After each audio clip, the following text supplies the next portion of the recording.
ਅਛੂਤੇ ਵਿਸ਼ੇ ਨੂੰ ਅੱਜ ਵਿਚਾਰ ਦੇ ਰਾਹੀਂ ਛੂਹਣ ਲੱਗਾ। ਉਹ ਹੈ ਚਾਰ ਯੁੱਗ। ਵੈਸੇ ਤੇ ਭਾਰਤ ਦੀ ਮਨੀਸ਼ਾ ਕਰੀਬਨ ਮਨੁੱਖਤਾ ਨੂੰ ਹਰ ਸਮੇਂ ਚਾਰ ਹਿੱਸਿਆਂ ਦੇ ਵਿੱਚ ਵੰਡਦੀ ਰਹੀ ਹੈ। ਉਹਨੇ ਜੀਵਨ ਦੇ ਢੰਗ ਵੀ ਚਾਰ ਦੱਸੇ, ਜੈਸੇ ਖੱਤਰੀ, ਬ੍ਰਾਹਮਣ, ਸ਼ੂਦਰ, ਵੈਸ਼। ਇਹ ਚਾਰ ਵਰਨ ਜੀਵਨ ਦੇ ਚਾਰ ਢੰਗ। ਫਿਰ ਚਾਰ ਆਸ਼ਰਮ, ब्रह्मचारी, गृहस्थी, वानप्रस्थी, सन्यासी। हैरानगी है, पुराना मत, सनातन मत, उसके मूल ग्रंथ भी चार ने, जो चार वेद कहलाते ने। श्याम, वेद, युग, रजर, अथर्वण, ब्रह्मे मुख माया है त्रैगुण। ऋग्वेद है, सामवेद है, यजुर्वेद है, अथर्वण वेद है। धन गुरु नानक देव जी महाराज ने भी इस विषय में अपने विचारां विच परोया है और चार युगां दी बड़ी सोहनी व्याख्या जगत के सामने रखी। चार युग, इन्हां नूं कई दृष्टिकोण दे नाल नापना तोलना पेगा। प्रथम, समय विच चार युग। दूसरा, स्थान विच चार युग। तीसरा, मन विच मानसिक अवस्था दीआं चार श्रेणियां, जिन्हां नूं असीं चार युग कह सकते हैं। प्रथम, समय विच ऐसा मनिया गया है कि 1.5 लाख साल बाद युग बदल जाते हैं और पुराणिक ग्रंथां विच युगां दी बकायदा उम्र भी दसी गई है। इतने युगा बाद, इतने समय बाद युग बदल जाता है। युग की तब्दीली समय ते खड़ी है और हर युग का अवतार भी मनिया गया। दूसरा युग, स्थान। तीसरा युग, मानसिक अवस्था। और ये तीनों पहलू मैं ਤੁਹਾਡੇ सामने उजागर करने लगा। प्रथम, समय विच चार युग। इतिहास नूं वाचीए, अज तो 5000 साल पहले श्री राम हैगे सन और अज तो कोई 3500 साल पहले श्री कृष्ण हैगे सन। अंदाजन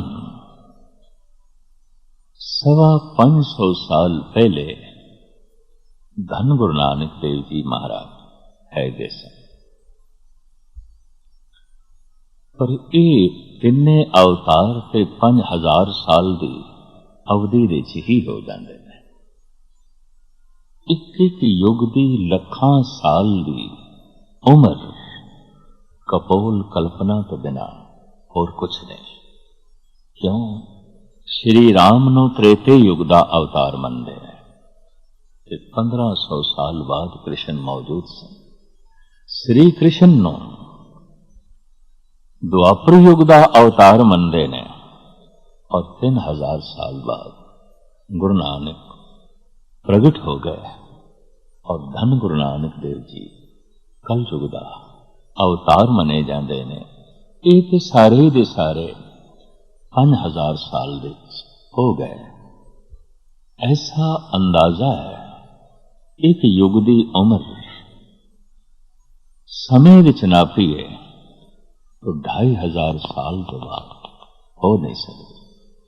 कुल अवधि 2500 साल। युग की तब्दीली किस तरह होती है, किवें मन लिया जाए।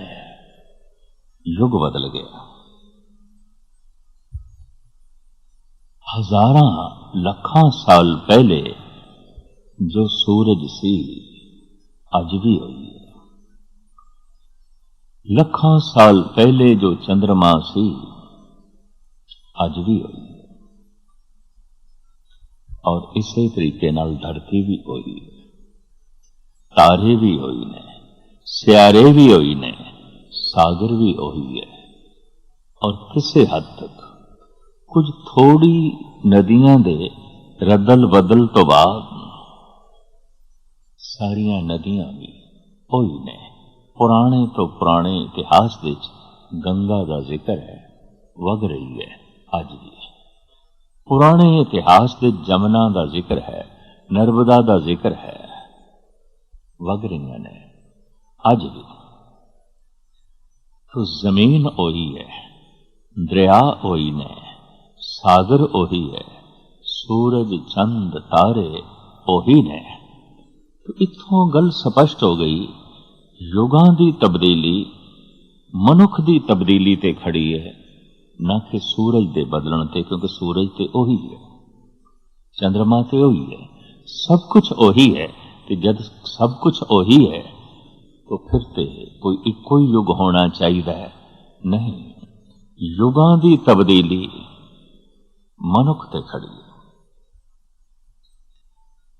और युगां दी तब्दीली मनुखी सोच ते खड़ी है, विचारधारा ते खड़ी है।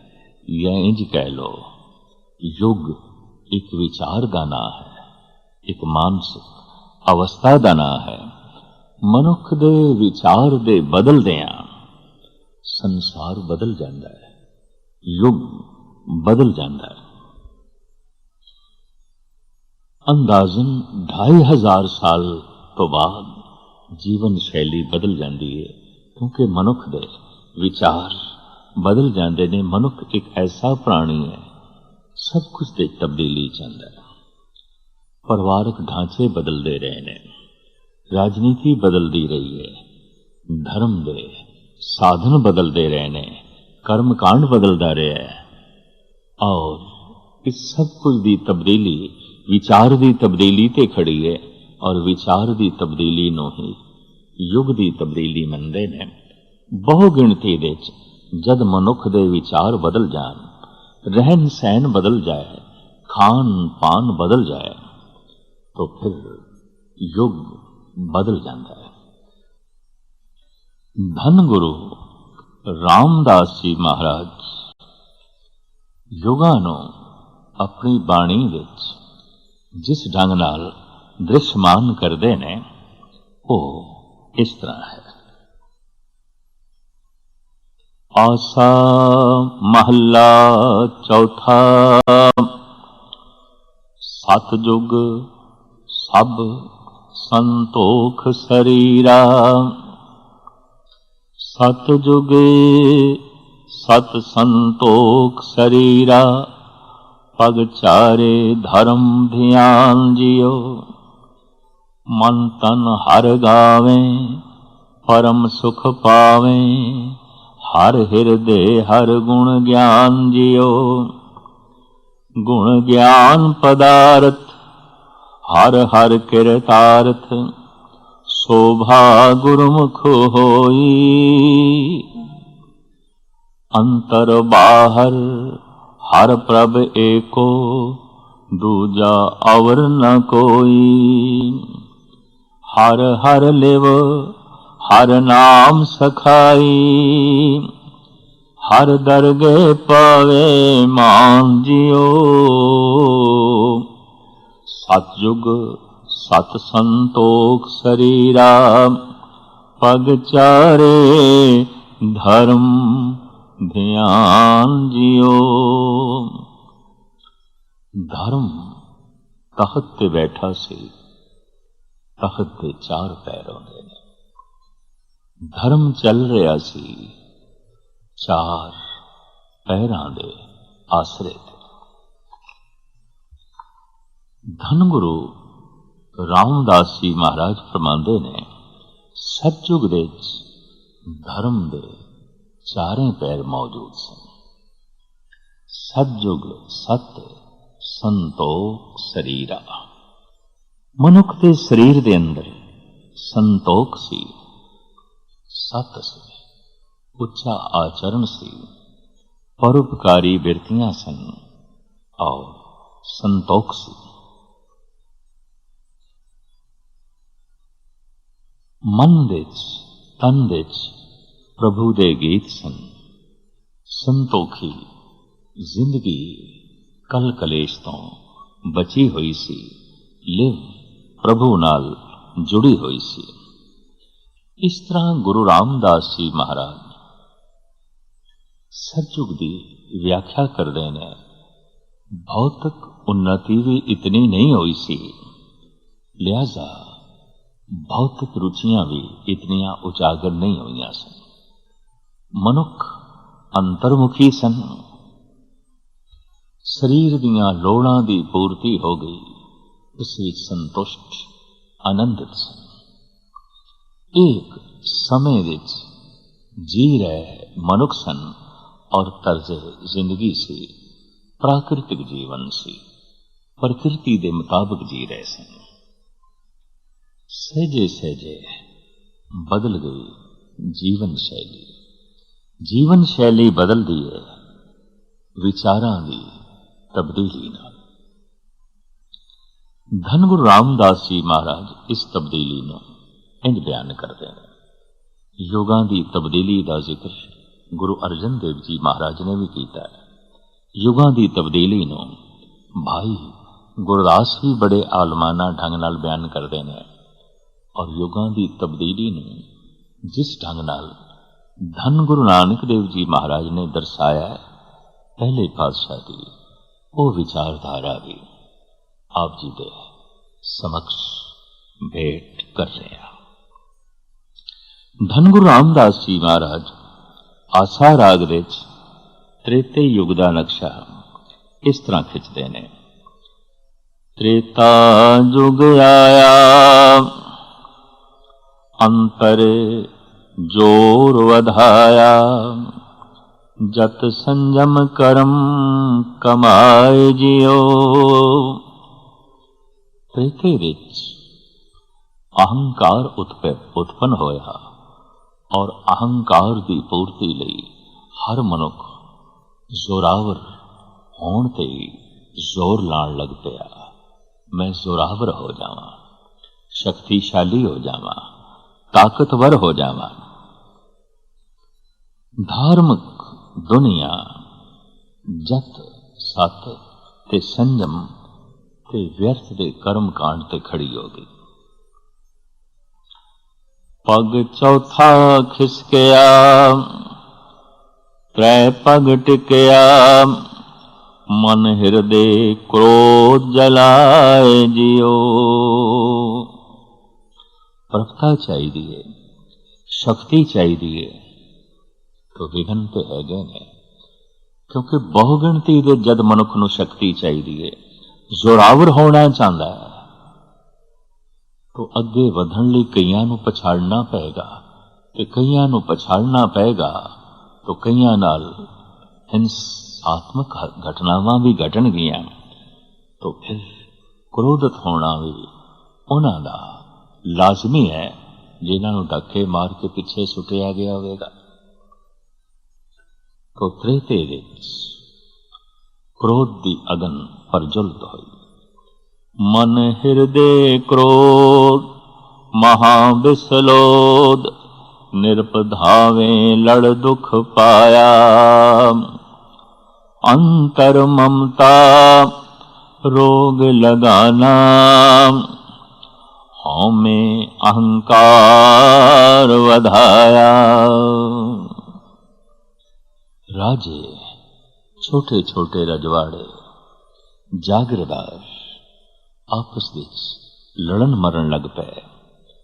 ਮੋਹ ਮਮਤਾ ਵੀ ਵੱਧ ਗਈ, ਅਹੰਕਾਰ ਵੀ ਵੱਧ ਗਿਆ, ਕ੍ਰੋਧ ਵੀ ਵੱਧ ਗਿਆ। ਸਤਿਗੁਰੂ ਦੇਵ ਜੀ ਮਹਾਰਾਜ ਅਗਾਂਹ ਫਰਮਾਨ ਕਰਦੇ ਨੇ, ਹਰ ਹਰ ਕਿਰਪਾ ਧਾਰੀ ਮੇਰੇ ਠਾਕੁਰ, ਬਿਖ ਗੁਰਮੁਖ ਹਰ ਨਾਮ ਲੈ ਜਾਏ ਜਿਉ। ਤੇਤਾ ਜੁਗ ਆਇਆ ਅੰਤਰ ਜੋਰ ਪਾਇਆ, ਜਤ ਸੰਜਮ ਕਰਮ ਕਮਾਏ ਜਿਉ। ਤ੍ਰੇਤੇ ਯੁਗ ਵਿੱਚ ਹਰ ਮਨੁੱਖ ਸ਼ਕਤੀਸ਼ਾਲੀ ਹੋਣਾ ਚਾਹੁੰਦਾ ਹੈ।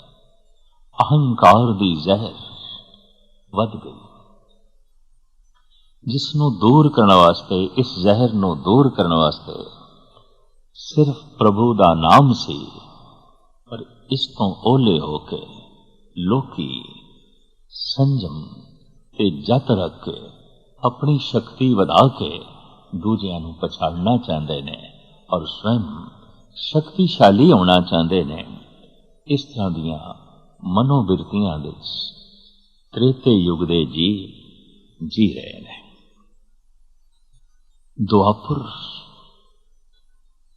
ਅਗਰ ਹੁਣ ਜਿਸ ਯੁਗ ਵਿੱਚ ਅਸੀਂ ਜੀ ਰਹੇ ਹਾਂ, ਜਿਸ ਨੂੰ ਕਲਯੁਗ ਕਹਿੰਦੇ ਨੇ, ਇੱਥੋਂ ਗਿਣਤੀ ਕਰੀਏ ਤੇ ਦੁਆਪੁਰ ਦੂਜਾ ਪੁਰ, ਤ੍ਰੇਤਾ ਤੀਜਾ ਪੁਰ ਔਰ ਸਤਯੁਗ ਚੌਥਾ ਬਣ ਜਾਂਦਾ ਹੈ।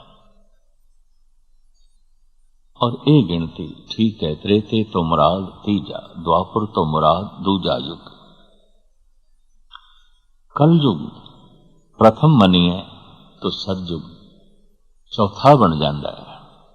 ਸਤਯੁਗ ਨੂੰ ਪ੍ਰਥਮ ਮੰਨੀਏ ਤਾਂ ਕਲਯੁਗ ਚੌਥਾ ਬਣ ਜਾਂਦਾ ਹੈ। ਪਰ ਜੋ ਪ੍ਰਚਲਿਤ ਗਾਥਾ ਹੈ ਉਹ ਸਤਯੁਗ, ਤ੍ਰੇਤਾ, ਦੁਆਪੁਰ ਤੇ ਕਲਯੁਗ, ਇਸ ਤਰ੍ਹਾਂ ਗਿਣਤੀ ਚੱਲਦੀ ਹੈ। ਪਰ ਅਖਰੀ ਅਰਥ ਕਰਾਂਗੇ ਤ੍ਰੇਤੇ ਦੇ ਤਾਂ ਤੀਸਰਾ ਯੁਗ, ਦੁਆਪੁਰ ਦੂਜਾ ਯੁਗ, ਕਲਯੁਗ ਇਹ ਪਹਿਲਾ ਯੁਗ ਜਿਸ ਵਿੱਚ ਅਸੀਂ ਜੀ ਰਹੇ ਹਾਂ।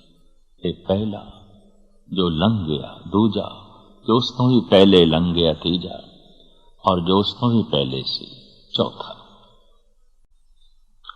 ਦੁਆਪੁਰ, ਦੁਆਪੁਰ ਦੀ ਰੂਪ ਰੇਖਾ ਧੰਨ ਗੁਰੂ ਰਾਮਦਾਸ ਜੀ ਮਹਾਰਾਜ ਇਸ ਤਰ੍ਹਾਂ ਪੇਸ਼ ਕਰਦੇ ਨੇ। जुग द्वापुर आया भरम भरमाया, हर गोपी कान उपाय जियो। तप तापन तापे जग पुन आरंभे, अत क्रिया कर्म कमाए जियो। क्रिया कर्म कमाया पग दोए खिसकाया, दोए पग टिके टिकाए जियो। महाजग जोध बो कीने, महाजग जुध बो कीने, विचों में पचे पचाए जियो। दीन दयाल गुर साध मिलाया, मिल सतगुर मल ले जाए जियो। जुग द्वापुर आया भरम भरम आया, हर गोपी कान उपाय जियो। द्वापर युग दी रूप रेखा धन गुरु रामदास जी महाराज बयान करदे होया कहंदे ने, जगत भरम विच पै गया, बुलेखियां विच पै गया। गोपियां कान तरह तरह दियां रास लीला दे पसारियां विच पै गया। तप तापना आरंभ होई, कर्म कांड आरंभ होए और हंकार मनुख दा ਵੱਧਦਾ ਗਿਆ। ਸਮੇਂ ਦੇ ਗੇੜ ਦੇ ਨਾਲ ਨਾਲ ਅਹੰਕਾਰ ਇਤਨਾ ਚਰਮ ਸੀਮਾ ਤੇ ਪਹੁੰਚਿਆ। ਮਹਾਜਗ ਯੁੱਧ ਬਹੁ ਨੇ ਬੜੇ ਯੁੱਧ ਹੋਏ। ਵਾਕਈ ਦੁਆਪੁਰ ਦੇਸ਼ ਤੇ ਮਹਾਭਾਰਤ ਦੇ ਯੁੱਧ ਨਾਲ ਸਾਰਾ ਭਾਰਤ ਹੀ ਤਬਾਹ ਹੋ ਗਿਆ। ਚੋਟੀ ਦੇ ਸਿਆਣੇ ਮਨੁੱਖ, ਚੋਟੀ ਦੇ ਦਾਰਸ਼ਨਿਕ, ਚੋਟੀ ਦੇ ਵਿਗਿਆਨਕ, ਚੋਟੀ ਦੇ ਧਾਰਮਿਕ ਪੁਰਸ਼ ਸਭ ਨਸ਼ਟ ਹੋ ਗਏ। ਮਹਾਭਾਰਤ ਦੇ ਯੁੱਧ ਨਾਲ ਭਾਰਤ ਦੀ ਤੇ ਰੀੜ ਹੀ ਟੁੱਟ ਗਈ। ਔਰ ਐਸੀ ਰੀੜ ਟੁੱਟੀ ਕਾਫੀ ਲੰਬੇ समय तक वाकई ये गतिमान नहीं हो सके। द्वापर युग की व्याख्या धर्म गुरु रामदास जी महाराज इस तरह जो है बयान करते हैं, बस युद्ध ही युद्ध सन, हर पासे लड़ाई झगड़े ही सन। और जे किधरे लड़ाई झगड़े नहीं सन ते धर्म दे फोके कर्म कांड सन या यज्ञ ते हवन सन। इस तरह द्वापर युग दे धर्म दे सिर्फ दो पैर ही रह गए। दान रह गया और व्यर्थ दा कर्म कांड रह गया, जग रह गया। जग ते दान, इन्हां दो पैरां दे उत्ते धर्म टिक गया। संतोख ते सत ये दो पैर उड़ गए। इस तरह धर्म दो पैरां ते टिकिया। समय दे गेड़ नाल कलयुग आया और ये युगां दी व्याख्या समय दे मुताबिक इस वक्त की जा रही है। फिर अस्थान दे,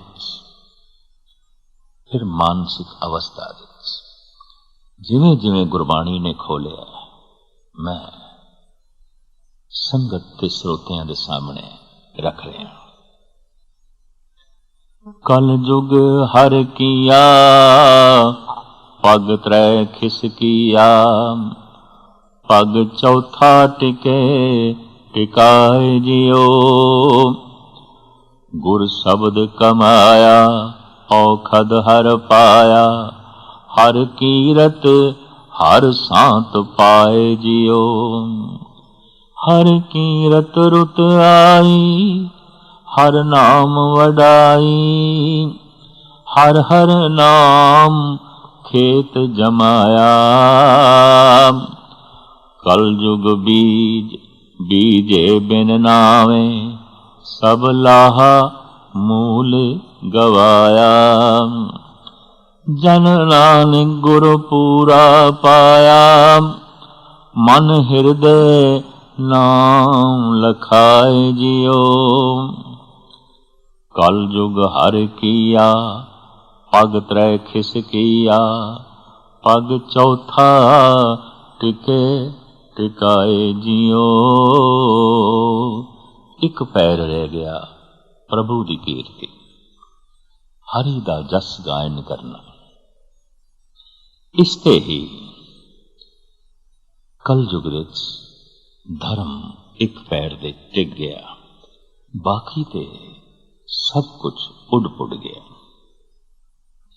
कल युग दी व्याख्या द्वापर त्रेते ते सतयुग दी व्याख्या धन गुरु रामदास जी महाराज समय दे रूप रेखा दे नाप तोल के इस तरह जो है बयान करते ने और अपना फैसला इंज देने ने। कल युग बीज बीजे बिन नावे, सब लाहा मूल गवाया। कल युग दे कोई भी बीज मनुख बीजे, जत दा सत दा कर्म दा और तरह तरह दे साधनावां दा, लेकिन नाम ना जपे। कल युग बीज बीजे बिन नावे, सब लाहा मूल गवाया। ऐसा मनुख ते सारा ही नफा ते मूल गवा बैठेगा, क्योंकि मूल ते गल सी प्रभु दा नाम उते जपना ही नहीं। और इस तरीके दे नाल व्यर्थ दे कर्मां विच फस के रह गया। धन गुरु रामदास जी महाराज ने समय की रूप रेखा विच जो युगां दा चित्रण कीता ਉਹ इस तरह है। धन गुरु नानक देव जी महाराज इसनों अपने ढंग नाल बयान करते हैं और भगत रविदास जी महाराज ते इत्थे तक कहते ने सतयुग सत त्रेता जगी द्वापर पूजा चार तीनों युग तीनों दृढ़े कल केवल नाम आधार। ठीक तिन्ने युग अपनी थां ते महान होवणगे और मौजूदा एक कल युग इस देश ते उधार केवल प्रभु दे नाम ते जप ते खड़ा कल केवल नाम आधार। धन गुरु नानक देव जी महाराज इस तरह फरमान करते ने सतयुग त्रेता द्वापर भणिए कल युग उत्तम जुगा माही। ये सब तो श्रेष्ठ युग है, उत्तम युग है, महान युग है। इस पक्ष तो महान युग है क्योंकि जगत देश ते प्रचलित यही कुछ है कि ये युग निखिद है, ये युग माड़ा युग है, ये युग सब तो निचले दर्जे का युग है। जबकि धन गुरु नानक देव जी महाराज कहते ने सतयुग त्रेता द्वापर भणिए कल युग उत्तम युगा माही। ये उत्तम युग है, ये श्रेष्ठ युग है, ये महान युग है। आखिर किस पक्षों ये लंबी चौड़ी विचारधारा धन गुरु नानक देव जी महाराज इस ढंग नाल बयान करते हैं। समय अस्थान ते मानसिक अवस्था विच चार युगां दी जो व्याख्या है धन गुरु नानक देव जी महाराज अपने ढंग नाल फरमान करते ने। प्रथम समय दे जो रूप रेखा है लंबे चौड़े शब्द विचों कुछ पंक्तियां मैं आप जी के सामने रखा जो धन गुरु नानक देव जी महाराज ने मारू राग दे उच्चारण कीतियां ने।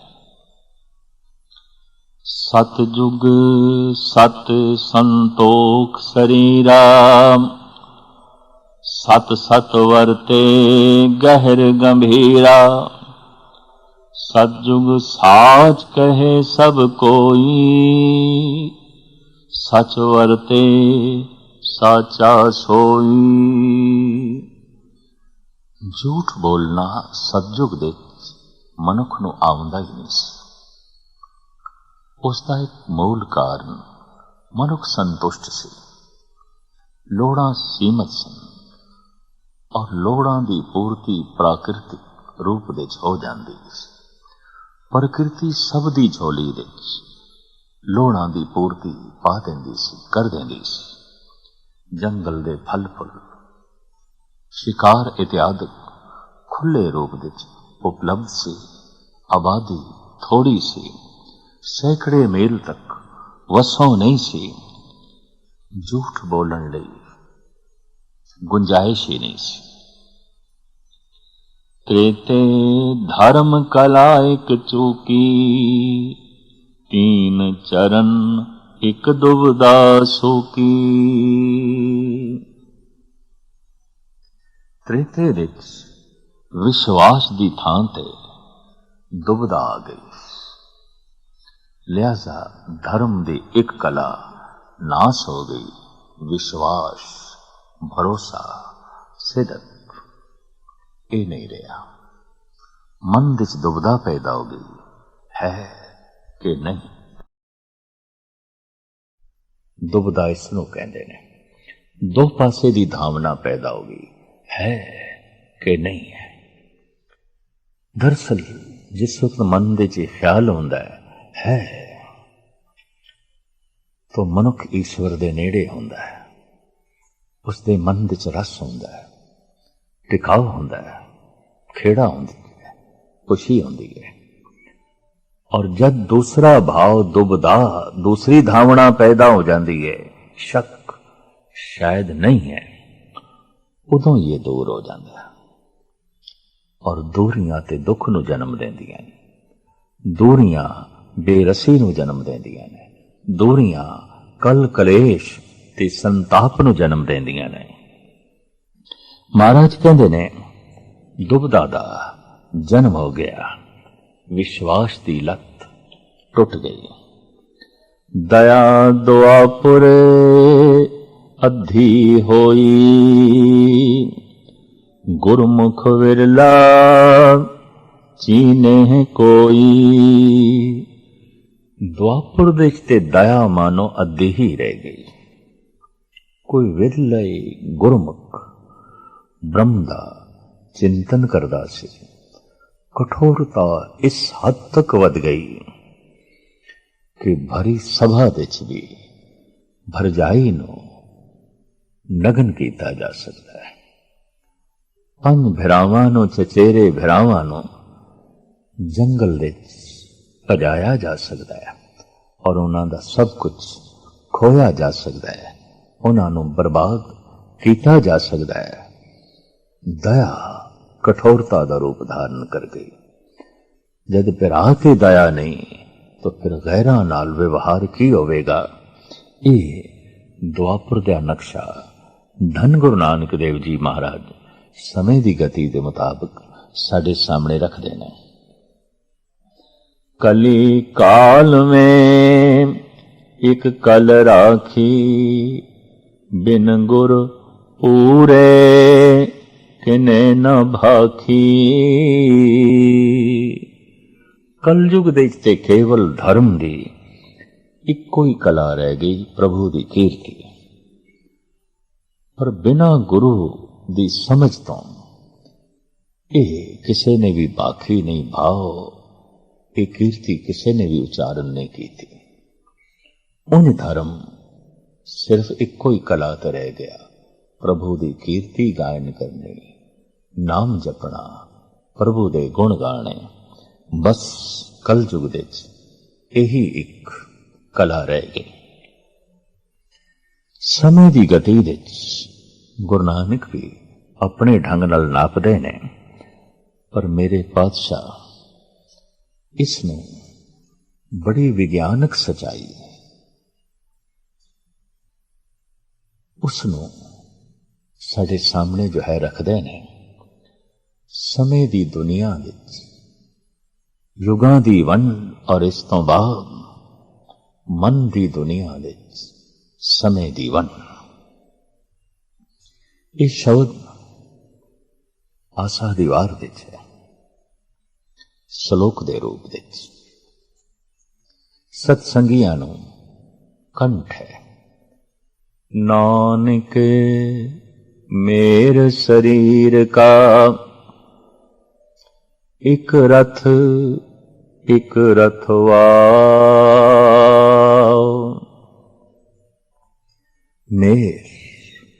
मेरु जैसा है शरीर। मेरु सुमेर पर्वत तो शब्द लिया गया है। सुमेर पर्वत माला दे सब तो उच्चा मणका हुंदा मेरु मणका। सारे शरीरां दे चों शरीर मनुख दा मेरु शरीर है, सुमेर पर्वत है। माड़ी मोटी पहाड़ी नहीं, सुमेर पर्वत है। ये महान शरीर है। महाराज कहते ने ये जो महान शरीर है, ये जो मेरु मणका है, ये जो सुमेर पर्वत है, इसके जीवन दे साधन, इदी तर्जे जिंदगी समय समय नाल बदलती रही है और विचारां दे आसरे ते बदलती रही है। युगां दी तब्दीली खड़ी मनुख ते ही है।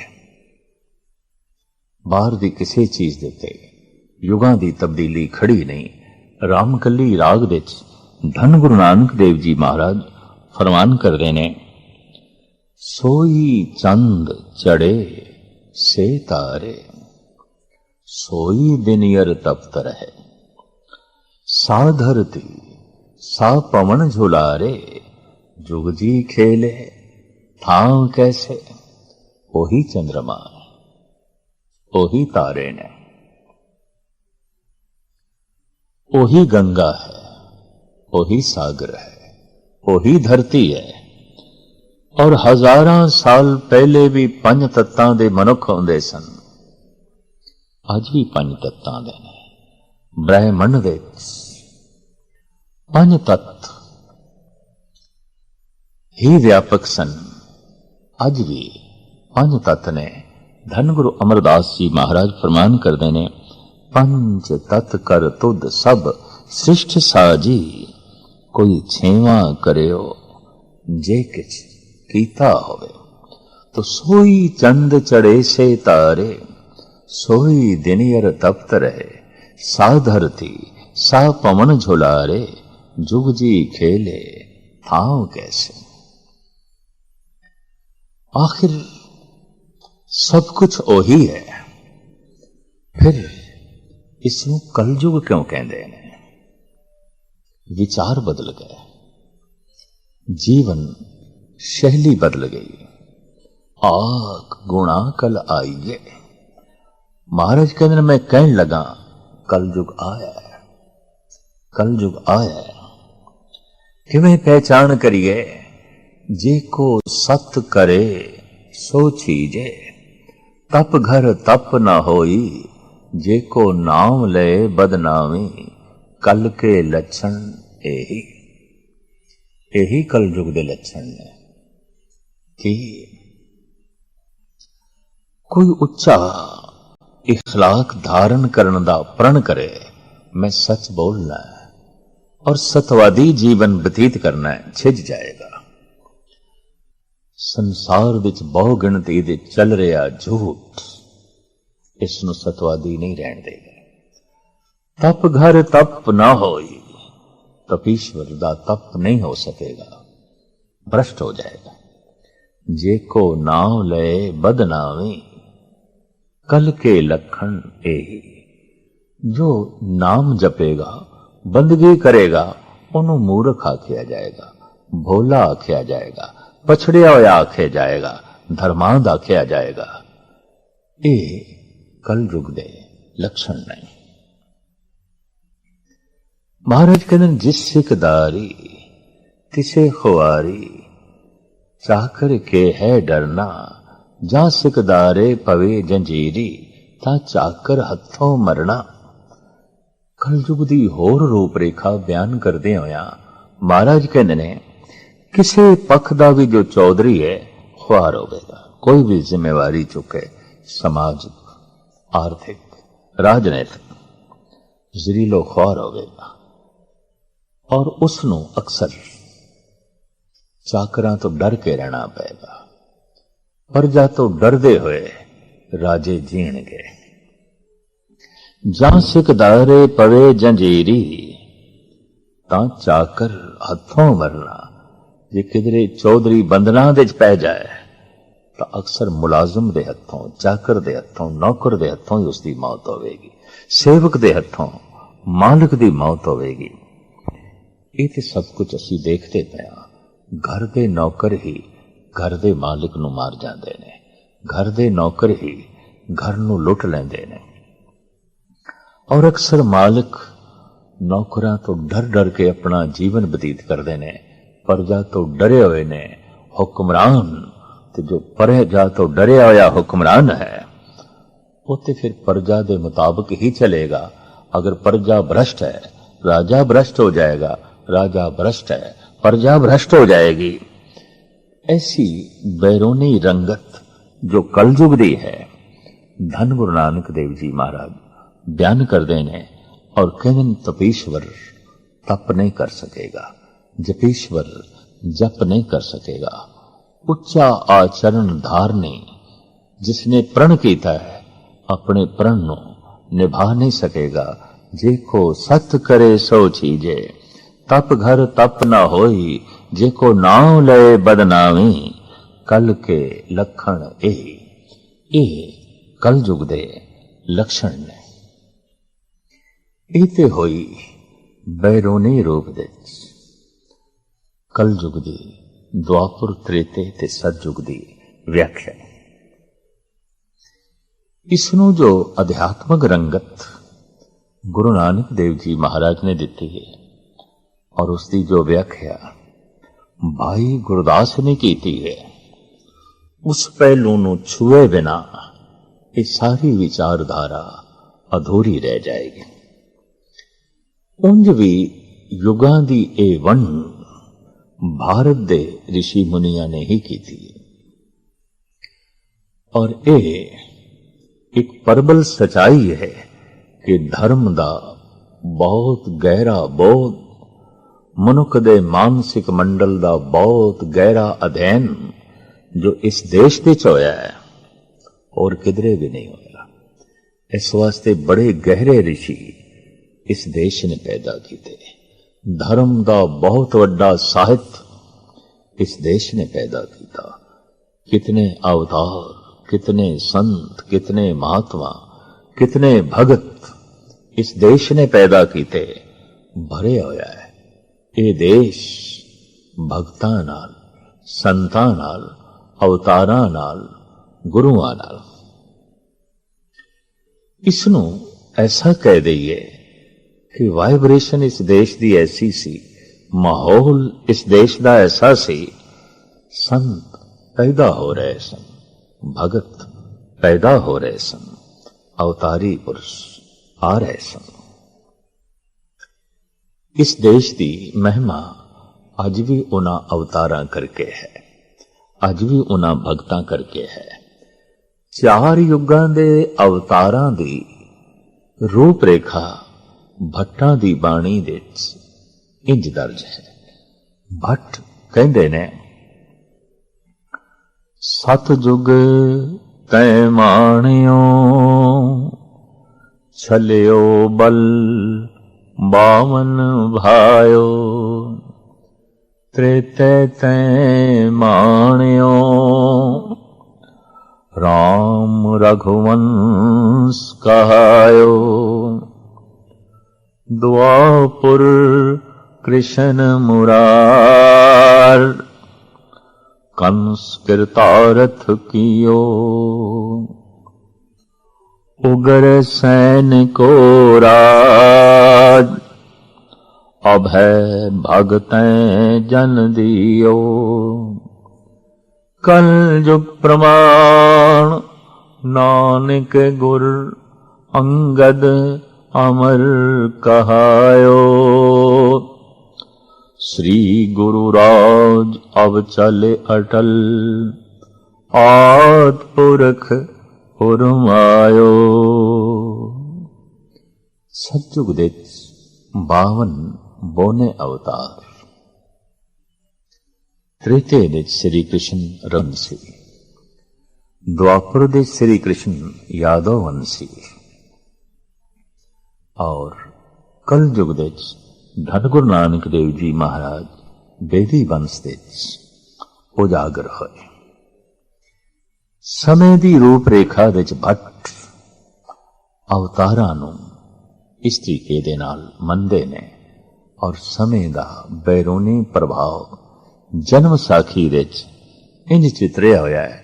धन गुरु नानक देव जी महाराज फरमान करदे ने, बाले नूं मर्दाने नूं समझांदे ने, ये युग कैसा है।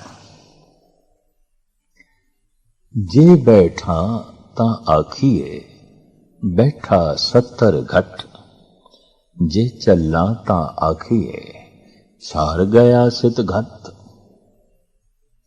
जे मैं चलदा ते कहंदे ने ये ते सिर दे उत्ते छार पा के चला गया, मिट्टी पा के चला गया।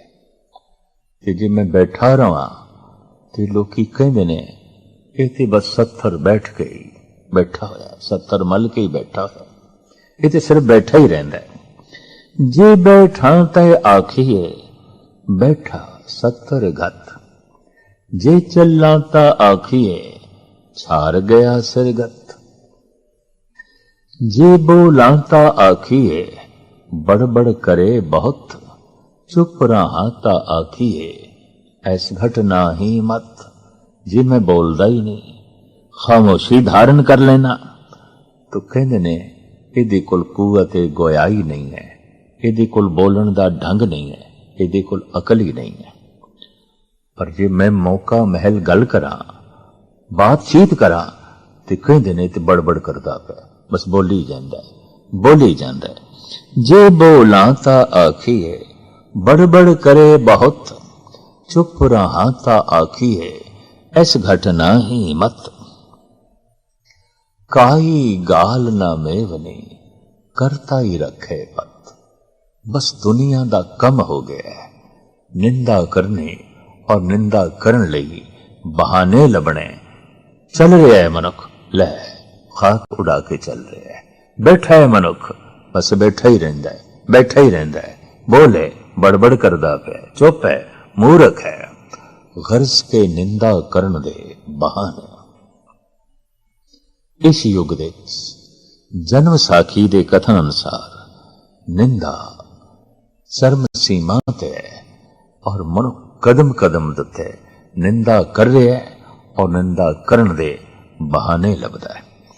धन गुरु नानक देव जी महाराज ते इत्थे तक कहंदे ने कि ऐसी आदत बन गई है इस युग दे च निंदा दी कि हुण इसदा कोई इलाज भी नहीं है। औखद सब्बे कीतियन, निंदक का दारू ना है। निंदा ऐसी जहर है, ऐसी कुड़तन है, जिस नाल मनुख दी जबान इतनी कौड़ी हो गई है, इतनी कौड़ी हो गई है। धन गुरु नानक देव जी महाराज कहंदे ने, तुम्मी तुम्मा विस, अक धतूरा निम फल। मनमुख वसें तिस, जिस तू चित ना आवई। हे प्रभु,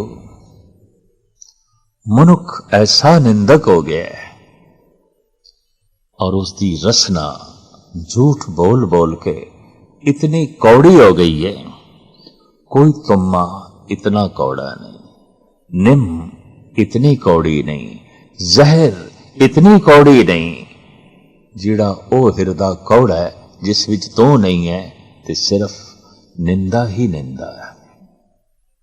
धन गुरु नानक देव जी महाराज इंज फरमान करते ने, दौलक दुनिया वाजे वाज, नारद नाचे कल का भाव, जति सती कह राखे पाओ। इस युग दे च मन ते नारद बन गया है, ते नारद दा कम की है चुगली, इधर दी उधर, उधर दी इधर। इस दौर विच मनुख दी तर्जे जिंदगी ऐसी बन गई है, महाराज कहते हैं मनुख दा मन नारद है। नारद नाचे कल का भाव, जति सती कह राखे पाओ। ये जत ते सत किहड़ी थां ते अपना पैर टिकावेगा। मन ते नारदी होया पिया, मन ते चुगल बखील होया पिया, मन ते बड़ा परबल निंदक होया पिया। ये कल युग दा प्रताप, समय दा प्रताप। ये धन गुरु नानक देव जी महाराज बैरूनी असर दा जिक्र पे करते ने। दरअसल गली दे कोई बहुत वड्डी भीड़ होवे और उस विच मनुख फस जाए तो जिस पासे भीड़ जा रही है उसे पासे ही जाना पैंदा है। मनुख सुतंत्रता दे नाल अपना रास्ता नहीं चुन सकता। इतनी निंदा और इतना निंदक तो उस जीवदिया मनुख निंदक हो जाता है। इतना झूठ और इतने झूठियां दी भीड़, इससे चल के मनुख झूठा हो जाता है। इतने फोके कर्मकांडी और कर्मकांडियां दी भीड़, इस भीड़ दे चल के मनुख व्यर्थ दा कर्मकांडी हो जाता है। और ये ते एक मन दा सुभाव है कि इहदे उत्ते अक्सर प्रभाव पैंदा है भीड़ दा।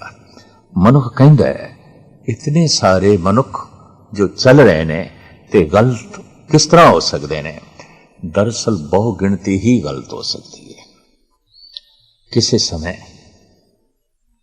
महात्मा बुद्ध ने बड़ा कीमती कौल अपने चचेरे भरा दे सामने रखिया सी। आनंद, बहुत वड्डी भीड़ दे कोई चंगे मनुख नहीं आउंदे और चंगे मनुखां दी कोई भीड़ नहीं आती। बहु गिणती ते हमेशा ही गलत होगी। भीड़ हमेशा बुरियां दी होंदी है, नेक ते बहुत थोड़े ही तो। गीटियां ते पत्थर आम मिल सकते ने पहाड़ां ते, हीरे ते किधरे किधरे। संख ते सिपियां सागर दे तट ते भी लभ पैंदियां ने, पर मोती ते किधरे किधरे ही उपलब्ध हो सकते हैं। किकर ते सारी धरती दे च मिलदा है, पर चंदन दा वृक्ष ते किधरे किधरे। जितनी मिकदार विच कोयला निकलदा है पहाड़ां दी कुख दे चों, उतना सोना नहीं। तो कल युग एक कलेश भरिया युग, और कलेश व्यापक ए दुनिया बड़ी भीड़। तो मनुख दा मन कलेशमई हो गया। झूठियां दी भीड़ विच झूठा हो गया, निंदकां दी भीड़ विच निंदक हो गया, लोभियां दी भीड़ विच लोभी हो गया है। इस तरह दी भीड़ विच मनुख जी रहा है। नारद नाचे कल का भाव, जति सती कह रखे पाओ। नारद दी तरह मन नच रहा है, चुगलखोर हो गया। इथे जति अपना पैर केड़ी थां ते टिकावेगा, सारी धरती जल रही है। इथे सती केड़ी थां ते बैठना चाहेगा, सारे स्थान गंदे हो चुके हैं। तो ये समय की रूपरेखा जो प्रभावित कर रही है मनुख की तर्जे जिंदगी नूं, धन गुरु नानक देव जी महाराज, धन गुरु रामदास जी महाराज, धन गुरु अर्जुन देव जी महाराज और भगत रविदास ते कबीर अपने आलमाना ढंग नाल बयान करते ने। पर हुण मानसिक तल ते सतयुग, त्रेता, द्वापर ते कलयुग की व्याख्या जो गुरु नानक ते भाई गुरदास ने बयान की है, इन्हां शब्दां की व्याख्या मैं पेश करन लगा। और ये आसा दीवार दा श्लोक है और भाई गुरदास जी दी एक पौड़ी, जिस विच भाई गुरदास जी कहंदे ने, जुग जुग मेर शरीर का वासना बद्धा आवे जाए, फिर फेर वटाइए ज्ञानी होए मर्म को पाए। ये कोई आत्म ज्ञानी होवे ते इसनू समझेगा कि समय समय दे नाल ये शरीर बदलदा रहा है, बार बार जन्म होंदा रहा है और जन्म होंदा रहा है वासना करके। जितने चिर तक वासना है जन्म चलता ही रहेगा। जन्म मरण उस दिन मिट जाता है जिस दिन वासना प्रार्थना का रूप धारण कर लवे। कहते ने मन ऐसा है, या वासना चलेगी या प्रार्थना चलेगी। जिस दिन मन प्रार्थी हो गया और इसके अंदर हर वक्त प्रार्थना चलने लग पई, और प्रार्थना दे शुकराना, धन्यवाद हे प्रभु तेरा धन्यवाद, उस दिन जन्म मरण दे ए गेट मिट जाते ने। पर वासना ते चल रही है। अगर वासना पिछले जन्म दे च नहीं सी तो हुण दा ए जन्म भी नहीं हो सकता। इति वासना बद्धा आवे जाए। भाई साहब भाई गुरदास जी कहते हैं, जुग जुग मेर शरीर का, हर युग दे च ए मेरा मेरू शरीर, ए महान शरीर मनुख, मनुखी तन बार बार आउंदा रहा है। अक्सर पुण्य ते पाप दोवें बराबर होवन तो मनुख दा अगला जन्म मनुख दा ही आउंदा है। पाप ही पाप होवन, पुण्य ना होवन तो मनुख पछड़ जाता है, पिछे मुड़ जाता है। पर ऐसा कि कोई पापी नहीं, कोई थोड़े बहुत पुण्य ना करदा होवे। कबीर सच कह रहे ने, पाप पुण्य दोए बहल बिसाए, पवन पूंजी परगासियो। मनुख स्वासां दी पूंजी नाल कुछ पाप खरीददा है, कुछ पुण्य खरीददा है। तो पाप पुण्य बराबर होण करके मनुख दा बार बार जन्म